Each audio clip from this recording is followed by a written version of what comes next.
کیا؟ یہ جو اتنی جزم اور وثوق کے ساتھ تم کہہ رہی ہو کہ میں گواہی دیتی ہوں کہ اللہ تعالیٰ نے اکرام کیا، تو یہ کس بنا پر کہہ رہی ہو؟ کس نے تمہیں بتایا؟ انہوں نے عرض کیا کہ یا رسول اللہ، اگر عثمان ابن مظعون کا اللہ اکرام نہیں کریں گے تو کس کا کریں گے؟ یعنی ان کی ساری زندگی ہمارے سامنے کھلی کتاب کی طرح ہے، ہمارے ساتھ رہتے تھے، ان کی نیکی، ان کا تقوی، ان کے زہد، ان کی عبادتیں سب ہمارے سامنے ہیں، تو اگر ان کا اکرام نہیں کیا اللہ تعالیٰ نے تو کن کا کریں گے؟ تو اس پر نبی کریم صلی اللہ علیہ وسلم نے فرمایا کہ مجھے اللہ تعالیٰ کی رحمت سے پوری امید ہے کہ ان کے ساتھ اللہ تعالیٰ نے خیر کا معاملہ ہی کیا ہوگا اور خیر کا معاملہ کریں گے، لیکن یقین کے ساتھ یہ کہنا کسی کے بارے میں بھی کہ یہ جنتی ہے، یقین کے ساتھ کہنا کہ اللہ تبارک و تعالیٰ نے اس کو قبول کیا ہوا ہے، یقین کے ساتھ کوئی نہیں کہہ سکتا کسی کے بارے میں۔ یہاں تک کہ فرمایا کہ میں اللہ کا رسول ہوں، لیکن مجھے بھی یہ معلوم نہیں ہے کہ اللہ تبارک و تعالیٰ میرے ساتھ کیا معاملہ فرمائیں گے۔ میں اللہ کا رسول ہونے کے باوجود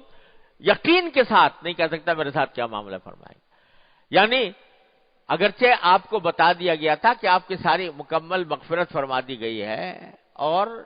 جنت بھی دکھا دی گئی آپ کو، سب کچھ، لیکن کس طرح، کس تفصیل، اس کی تفصیلات، اس کی جزیات، یہ مجھے بھی معلوم نہیں کہ کس طرح اللہ تبارک و تعالیٰ کس حد تک اکرام کریں گے۔ لہذا کسی بھی شخص کے بارے میں جزم کے ساتھ، یقین کے ساتھ یہ کہنا، یہ بات ٹھیک نہیں۔ ہاں یہ کہہ سکتے ہو کہ مجھے امید ہے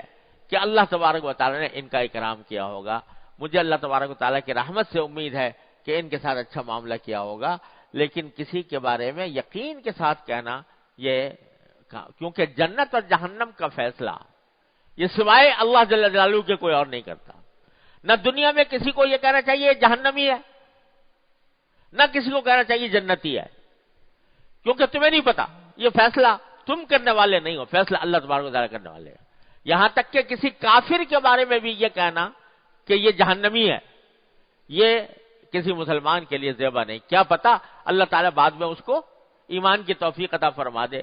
اور تم سے آگے نکل جائے۔ لہذا کسی بھی کافر تک کو حقیر سمجھنا، یہ سمجھنا کہ یہ یا یقین کے ساتھ کہنا کہ یہ جہنمی ہے، یہ مومن کا کام نہیں ہے، کیونکہ کچھ پتہ نہیں، یہ جنت اور جہنم کا فیصلہ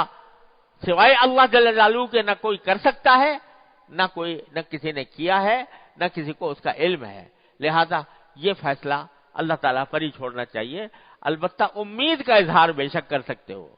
تو یہ فرمایا انی لارجو لہ الخیر، میں امید رکھتا ہوں ان کے بارے میں کہ اللہ تعالیٰ نے خیر کا معاملہ فرمایا ہوگا۔ جب عثمان ابن مظعون رضی اللہ عنہ کے بارے میں یہ بات ہے تو پھر ہمہ شمہ کس شمار قطار میں ہے،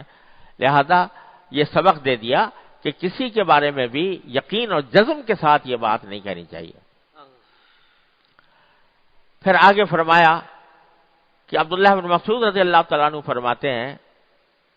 کہ مجھ سے ایک مرتبہ حضور اکرم صلی اللہ علیہ وسلم نے ارشاد فرمایا کہ قرآن مجید سناؤ۔